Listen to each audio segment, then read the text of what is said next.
Oi, gente, tudo bom com vocês? Vamos começar mais uma aula de ciências do 6º ano, tá bom? Vamos lá. Vamos começar com a atividade, a correção da atividade da aula passada, né? Na aula passada foi o reação referente ao capítulo 1 a 4. Vamos finalizando assim o caderno 1 de vocês, tá bom? Então vamos lá. Reação, capítulos 1 e 2, páginas 77 e 78, tá bom? Vamos lá. Explique o motivo de sapos e rãs serem encontrados sempre em ambientes úmidos. Qual seria o motivo disso? Bom, o revestimento fino do corpo desses animais facilita a perda de água, o que pode facilmente desidratá-los. Por isso, eles se mantêm em ambientes mais úmidos. Ok? A resposta, vamos continuar, né? Segunda questão. Com base no ciclo da água na natureza, cite quais os processos de mudança de estados ocorrem dentro deste ciclo. Bom, os processos são os seguintes. Ocorre a evaporação da água e, posteriormente, a sua condensação, o que pode gerar chuvas, após estar na forma líquida no solo terrestre. Ela pode novamente evaporar e assim fechar o ciclo. Lembra que a gente fez esse desenho na lousa? Vamos continuar? Classifique em homogêneo ou heterogêneo o nosso sangue e identifique qual processo pode ser utilizado para separar o plasma sanguíneo. Vamos lá. O nosso sangue consiste em um sistema homogêneo, a olho nu, e heterogêneo a microscópio, podendo ser o seu plasma separado por meio de um processo chamado centrifugação. Classifique um sistema contendo água líquida, gelo, vapor de água e enumere suas fases. Esse sistema contendo água líquida, gelo e vapor de água é um sistema heterogêneo. E ele contém 3 fases: gelo, água e vapor. Ok? Ao preparar um chá, encontramos 2 processos de separação da mistura. Quais são eles? Bom, ao preparar o chá, a gente está usando a extração fracionada, a utilizar a água quente e a filtração por meio dos sachês contendo a folha de chá. Ok? Agora vamos para o reação, também do caderno 1, os capítulos 3 e 4, referente à página 79 e 80. Primeira questão. Cite quais as características em que as drogas podem ser classificadas de acordo com a sua ação no cérebro. Bom, as drogas podem ser classificadas em depressoras, estimulantes e perturbadoras. Lembra que na última aula em sala a gente fez essa lista na lousa? E todos vocês copiaram no caderno? Então, se tiverem dúvidas, olhem o caderno de vocês, olhem a anotação de vocês que vocês têm lá. Segunda questão. Sabe-se que o uso de álcool pode gerar desequilíbrios em nossos organismos. Dê exemplos de possíveis doenças que o alcoolismo pode causar. Alguns exemplos de doenças causadas pelo alcoolismo são cirrose hepática, hipertensão e infarto. Ok? Vamos continuar. Terceira. Quais as 3 classificações que podemos dar aos medicamentos utilizando como base a sua matéria-prima e a sua atuação no organismo? Bom, os medicamentos podem ser alopáticos, fitoterápicos ou homeopáticos. Isso aí também na aula passada nós vimos e temos tudo anotado no caderno. Vocês têm tanto essas respostas no livro quanto no caderno, que a gente fez aquele resumo na lousa. Então, dúvidas, olhem os livros de vocês, continuem fazendo pesquisa que vocês vão achando. Ou entrem em contato pelo grupo no WhatsApp, que a gente vai tirando as dúvidas de vocês, ok? Vamos continuar. Quarta questão. Quais são os tipos de rocha presentes na crosta terrestre? Em qual delas pode-se encontrar os fósseis? Bom, os tipos de rochas são magmáticas, metamórficas e sedimentares. E os fósseis podem ser encontrados em rochas sedimentares, ok? Vamos para a quinta e última questão. A respeito da estrutura existente no interior do planeta, classifique as 3 camadas existentes, ordenando-as da mais interna para a mais externa. Então, vamos lá. A camada mais interna é o núcleo, bem no centro da Terra, manto e crosta terrestre, certo? Núcleo, aí vem o manto e a crosta terrestre, ok? Muito bem. Finalizamos o caderno 1. Vamos começar a utilizar o caderno 2, ok? Vamos para o capítulo 1, que fala sobre corpos celestes no espaço. A esfericidade da Terra. Bom, vamos começar falando do nosso planeta. Qual é o formato da Terra? Desde a Terra antiga, sabemos que a Terra é quase esférica, ok? Eratóstenes, este rapaz aqui dessa imagem, deixa eu colocar aqui. Este rapaz aqui dessa imagem, tá? Da primeira imagem, Eratóstenes e Pitágoras, esse segundo aqui, ó, contribuíram para a representação da forma da Terra. O Eratóstenes foi o primeiro a determinar a circunferência da Terra.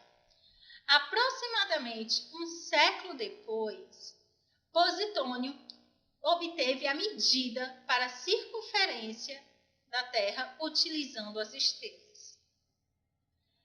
Esses são filósofos da Grécia Antiga, são filósofos gregos. E eles já defendiam que a Terra era redonda. E eles tinham os estudos e os experimentos dele, no qual Eratóstenes, apenas com varetas, conseguiu comprovar que a Terra era redonda usando o efeito de sombras. Mais à frente nós vamos entender um pouco mais. Já na Idade Média, predominava a concepção da Terra como um globo, entre os conhecedores das ideias gregas. O modelo da Terra redonda acabou inspirando assim as grandes navegações a partir do século XV. Então, a geometria da Terra era a mesma, tanto na concepção geocêntrica, na qual eles imaginavam que os astros giravam ao redor da Terra, como na concepção heliocêntrica. A geometria da Terra acaba sendo sempre a mesma, tanto na concepção geocêntrica dessa primeira imagem aqui, quanto na concepção heliocêntrica, que é dessa segunda imagem aqui de baixo. Ok? Vamos continuar. Quais são as evidências da esfericidade da Terra? Bom, no século XVII existiam 2 ideias, a mecânica cartesiana e a mecânica newtoniana. Ambas falavam da discussão da forma da Terra do modo mais elevado. Eram pessoas que estudavam e faziam cálculos para descobrirem os cálculos mais precisos sobre a circunferência da Terra. Qual a diferença entre elas? De acordo com a imagem aqui que vocês podem ver, a mecânica cartesiana dizia que a Terra era mais alongada nos eixos, enquanto a mecânica newtoniana dizia que ela era mais achatada. Então, a mecânica cartesiana, ela dizia que ela era alongada nos polos, então ela era mais próxima ao formato de um melão. Enquanto a newtoniana, ela era achatada, lembrando assim o formato de uma maçã. Até aí, tranquilo? Vamos continuar. Christian Huygens, que nasceu em 1629 e morreu em 1695, calculou que a Terra é um esferoide oblato. Isso quer dizer que ela é achatada em seus polos. Ele disse que no seu diâmetro equatorial é maior que o seu diâmetro polar. numa razão de 578 para 577 quilômetros do polo. Hoje sabemos que essa distância, que esta razão é de 21 quilômetros, ok? Os cartesianos acreditavam que a Terra, na verdade, era prolata. Isso quer dizer que ela era alongada nos polos. Ela tinha o seu diâmetro polar mais afastado, maior do que o seu diâmetro equatorial. Ok? Vamos continuar. Você já ouviu falar sobre o modelo da Terra plana? Bom, a concepção da Terra plana entra em conflito com o conhecimento científico atual. Mas por quê? Por que ela não funciona? A Terra plana seria como essa imagem aqui. A Terra seria um plano no qual os polos estariam ao seu redor. Ela seria achatada, como uma pizza. Mas por que essa teoria da Terra plana, dos terraplanistas, entra tanto em conflito com o nosso conhecimento científico atual? Vou dizer o motivo. Vamos lá. Primeiro, se isso fosse verdade, se a Terra realmente fosse plana, a gravidade não existiria. A Lua teria que ser autoiluminada. O Sol e os demais astros não se encontram a mais do que alguns quilômetros de nós. Quer dizer, eles estariam muito próximos da gente. O Sol e a Lua teriam que ter órbitas paralelas à superfície da Terra. Então, teria que ser aqui, Sol e Lua paralelo aqui, sem mudar. Viagens espaciais seriam totalmente impossíveis. E, lógico, os terraplanistas acreditam que o homem nunca foi à Lua, né? Então, assim, Samuel B. Hobbiton, que nasceu em 1876 e morreu em 1884, defendeu a concepção da Terra plana associada à religião. Então, ele dizia que a Terra não é um globo, certo? Vamos continuar. Evidências de esfericidade da Terra. Eratóstenes e o Gnomon. O que era o Gnomon? O Gnomon nada mais era do que um relógio de sol criado por Eratóstenes. O que ele fez? Se a Terra, ele dizia, se a Terra fosse plana, não haveria projeção de sombra ao meio-dia em diferentes locais da Terra. Então, ele usou a trigonometria para calcular o raio da Terra. O que ele fez? Ele colocou diversas varetas em cidades diferentes e ficou observando a sombra do Sol. Esse aqui é o Gnomon, certo? Um relógio de sol. Assim, ele podia observar a sombra que ia fazendo. Então, ele conseguia ver que a Terra seria, sim, um globo e não plana. Ok? Vamos continuar. Cristóvão Colombo e a observação dos navios. Cristóvão Colombo começou a observar que os machos do navio apareciam primeiro quando chegavam nos portos. Ele observava de longe, ele olhava a linha do horizonte e começou a defender. Se a Terra fosse plana, quando os navios estivessem se aproximando, você via o navio inteiro chegando, porque é um plano. Mas não, quando a Terra vem, quando ele observa a linha do horizonte, ele vê que os machos do navio é que vão aparecendo primeiro e depois vai crescendo a imagem até aparecer o navio inteiro. Isso mostra a circunferência da Terra. Ok? Vamos continuar.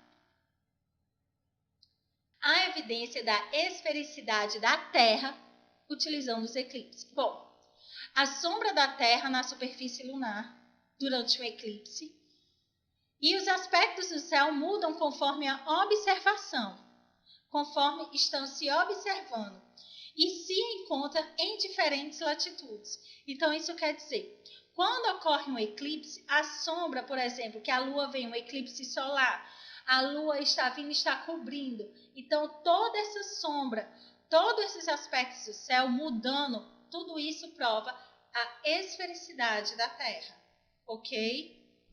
Evidência da esfericidade da Terra. A Terra vista do espaço. Bom, a gente ainda tem a evidência de observação.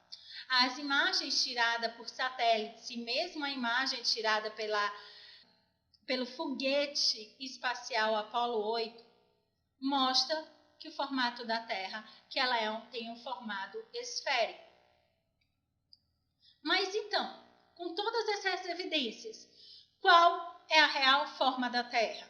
Bom, a forma verdadeira da Terra se chama geóide. Seria essa forma roxa que vocês estão vendo aí nessa figura, tá?